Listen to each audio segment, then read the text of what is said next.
Hello everyone, welcome back to Extract the Fact. I'm your host, Adam Izraelevitz. So today we'll be discussing an issue that is not really popular yet inside the United States, but it is growing in appeal in Canada and parts of Western Europe, and that is the issue of decriminalizing drugs. So when we talk about decriminalization, it's important to understand the history behind this. So in the 1970s, the U.S. adopted the War on Drugs policy, which was a hard line against all drugs coming in from South and Central America and into the United States. As we know, Nancy Reagan developed her Just Say No policy, which again reinforced the DEA and the kind of social fabric as the U.S. as a hard anti-drug state. And now into the present day, in Europe and Canada and sometimes in the United States, now the culture has shifted. So now we see the legalization of marijuana starting to creep up in many states.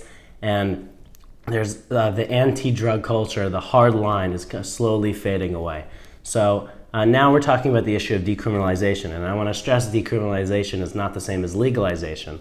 So what decriminalization means is if you are a user of a drug, whether that is a narcotic, an opioid, marijuana, or any other drug, instead of going to prison for this offense, you would be put in a mental rehab or in a clinic that would help you get better instead of criminal punishment. Now, I do want to stress that selling and distributing is still a criminal offense, so you would be put in jail if you sold or distributed.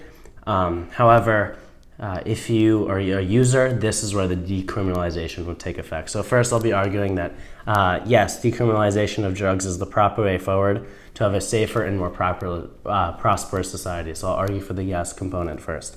So to start, the U.S. criminal justice system, as it's currently constructed, is not built for drug addicts. So attention and criminal resources should actually are more focused on crime that they are actually taught to deal with. So for example, the criminal justice system is built for cases about homicide, domestic violence, and others like that, not for specific drug users. So if we divert so now the justice system can focus on things that they're actually good at prosecuting instead of something that they were not originally built for, which is these drug offenses that are so prevalent now.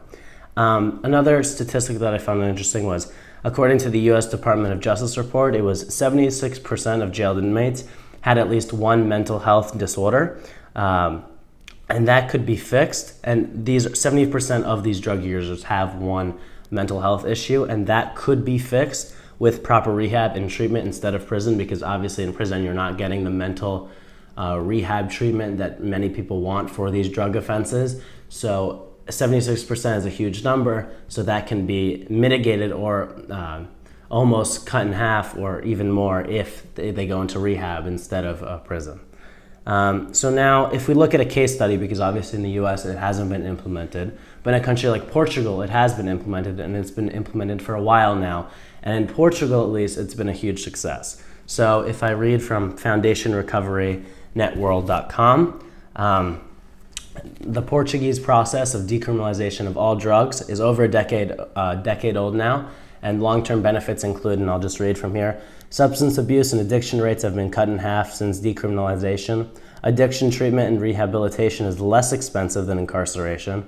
Individuals with substance abuse problems are much more likely to find recovery in rehab than in jail. People completing treatment can become productive members of society much more easily than convicted felons. Violence related to drug trafficking is greatly reduced. Courts are freed up for other important work. Those are just some of the benefits that Portugal has seen. And there has always, and from the left particularly, this has been a calling card inside the United States saying, hey, look at Portugal as a case study, this has worked, and now in Canada as well. The ACLU in 1995 said that those who benefit the most from prohibition, so we're comparing the prohibition era to the current era of drugs as it is now, are for organized crime barons. They were the ones who actually benefited the most. So they derived an estimated $10 to $50 billion a year from the illegal drug trade.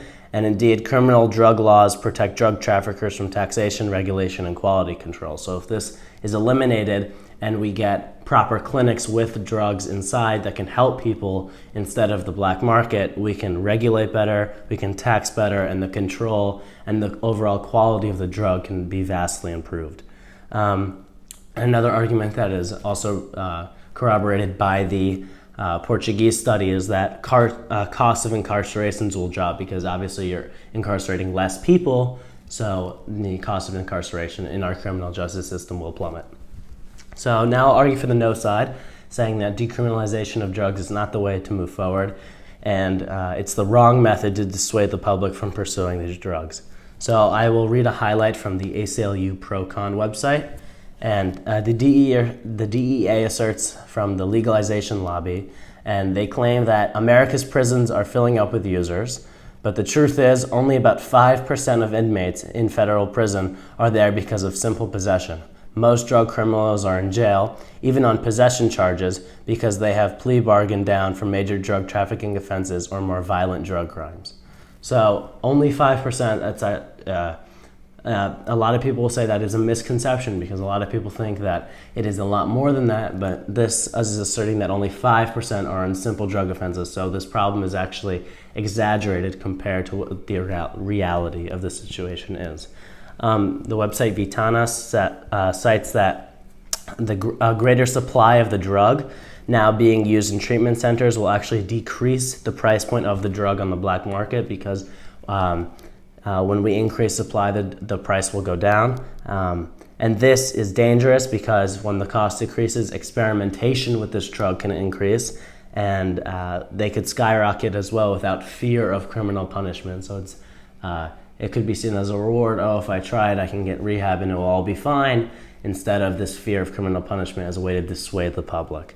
Another thing rebutting the Portuguese study is that Portugal is just different than the United States. So for example, if you look at history, cocaine in the US was actually legal in the early 20th century, and also addictive narcotics were legal. But after banning these substances, there was a huge drop in usage and addiction rates. So already the culture inside Portugal and the US is vastly different. And we see when we ban these drugs, although it was 100 years ago, we saw effects that we want to see. Finally, although costs of incarcerations will drop, new treatment centers and rehab centers are very expensive, and these are progressive clinics. For example, Canada now has heroin clinics where users can go and use heroin with clean needles, and it's an overall healthier environment, and they can get rehab if they choose. However, that is under the single-payer healthcare system of Canada, and that is a socialist nation. Now, the US obviously doesn't have that socialist policy in place, so adding that to healthcare and adding that on taxpayers is another huge burden for us, and it would be costly to implement. So thank you guys for watching. Comment below your thoughts. This is another interesting issue that I think should be discussed, and I think in the coming years it will be talked about more and more because this is a growing trend now in Canada, our neighbors to the north, and some countries in Western Europe have really adapted this policy, and I'm curious to see where it goes. So thanks.